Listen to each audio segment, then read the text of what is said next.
Making soliloquy and Alegna soap here.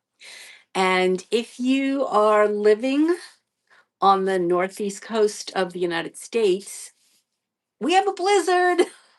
It's been snowing and snowing at least 12 hours, if not a little bit more. My car is buried. I literally can't get out my two back doors. Luckily, we have a front porch with a cover, so I will be able to open up the front door large enough that I can sneak through it, because I don't know that Brian will be able to fit. I cannot believe how much snow has fallen and how windy it is because you really can't see. I think they just lifted, I think they lifted the no driving at 9 o'clock in the morning, but it's still, I'm sure, like really, really dangerous to drive. Anyway, so we are stuck in the house, and I figured it might be a really good time to make some soap. So let's get started. And thank you for joining. I see I have one person watching. I don't know who you are, but thank you, thank you. All right, so this is going to interesting because it's a 100% olive oil soap, and it will be a very white soap, which is since it's such a blizzard whiteout day, you know, that kind of makes sense, right? So some of the friends and I were talking about a couple of the other blizzards that we've gotten on the island. And I was remembering, so hello. Let me see. Oh, Andrea, how are you? Are you still on the island? Can you believe the snow? I hope if you're traveling, you're safe because the roads are really, really bad. All right. So yeah, so we were talking about Andrea, you probably remember the first really bad storm I remember as an adult is the storm of 1978. I had my first job in New Heights Park, which is about a 45-minute ride from my house. And I remember my boss being all upset because his daughter's boss wouldn't let her go home. And meanwhile, he was keeping us at work like we were nobody's daughters. But anyway, whatever. And then the blizzard of '83, I remember because it was my baby shower. I almost didn't make it to my baby shower. So you, you're online. You should be in Florida. Yeah, you definitely should be in Florida.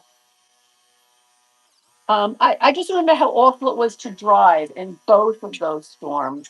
You know, it's kind of scary. I'm not fond of driving to begin with, but it's so difficult to see in a blizzard for those of you who are from the South and have never experienced one. Like I can handle my snow, salt the roads. You always carry cardboard in your car in case you get stuck.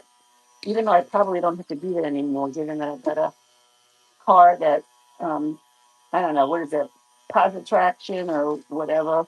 I have no idea, but anyway, I always keep an extra sweater in my car, some food in my car. So I'm prepared for storms, but this is this is a bad one. All right, so we have achieved trace here. So we're gonna go like this. Get all the soapy goodness in here.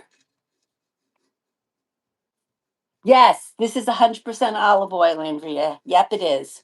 And I don't know, I use pumice olive oil for my 100% olive oil soaps and for the olive oil in my soaps. I like pumice. I love extra virgin olive oil for eating and cooking and things like that. Drizzling over salads and breads and stuff, but I don't like it for soap making.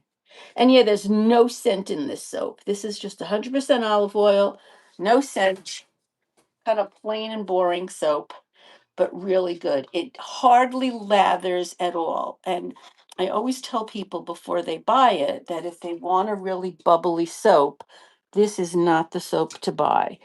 You'll still get clean because you don't need bubbles to clean, right, Andrea? That's a marketing fallacy that we need. The more bubbles, the cleaner we are. It's not true. You don't need bubbles to get yourself clean.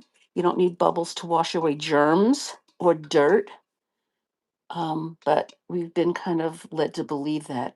So people really like bubbles. So you know what I'm going to do? I'm going to push this, put a piece of tape here. But anyway, this is a really great soap, just 100% olive oil. I love it, especially for my face. All right, let's see. How long does it take to cure? Honestly, I cure this soap in 4 to 6 weeks. It's cured. It hasn't lost any water weight. The pH hasn't changed. I know that there's that oh, I don't want to call it a myth that olive oil soap has to cure longer. Maybe if it cures longer, it's better. I don't know, but I tested the pH of the soap. It doesn't change between 6 weeks and a year. So I do let it wait. My regular soaps I cure for 4 weeks. That is really high right there.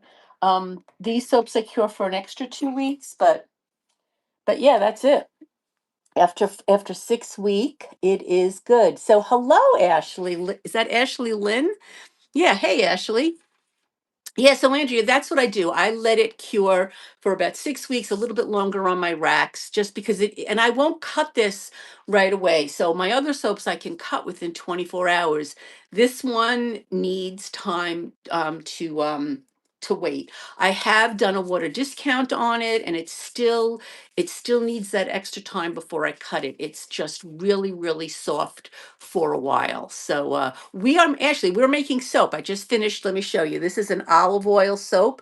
It's 100% olive oil. Um, and that's what I made today is soap. I'm a soap maker.